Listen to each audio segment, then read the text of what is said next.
Hello WhatsApp গেছে, আশা করি আপনার সবাই ভালো আছেন। থাম্বনেল দেখেই বুঝে গেছেন আজকের টপিকটা কী নিয়ে হচ্ছে। বাসায় আমার একটা পুরাতন সাইকেল পড়ে আছিল, সেটা আজকে রিপেয়ারিং করব। তাই রওনা দিয়ে দিলাম বাজারের উদ্দেশ্যে। রাস্তাঘাট আর কী দেখাবো, চলুন বাজারে এসে পড়লাম। অনেক জ্যাম পড়েছে, বাজার থেকে ডাইরেক্ট চলে যাচ্ছি সাইকেল দোকানের উদ্দেশ্যে। কিছুক্ষণ হাঁটার পর এসেই পড়লাম সাইকেল দোকানের সামনে। আর একটুই সাইকেল দোকানটা আমার পরিচিত দোকানই, আমার বন্ধুর আব্বুর দোকান।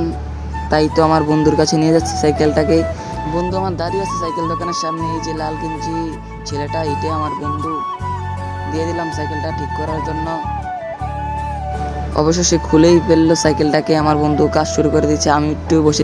আপনারা যারা নবাবপুরের আশেপাশে তারা আসবেন আমার বন্ধুর দোকানে। বন্ধুর মূলত দোকানটা আমার বন্ধুর না, আমার বন্ধুর আব্বুর দোকান, সেই দোকানে থাকে।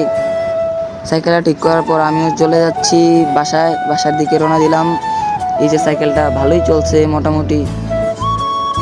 ভিডিওটা যদি কিছু ভুল টুটি হয়ে থাকে ক্ষমা করে দেবেন, এটাই আমার first blog. Bye bye guys. Hello বন্ধুরা, ভিডিওটা কেমন হয়েছে তাড়াতাড়ি বলুন, আর লাইক সাবস্ক্রাইব করতে ভুলবেন না।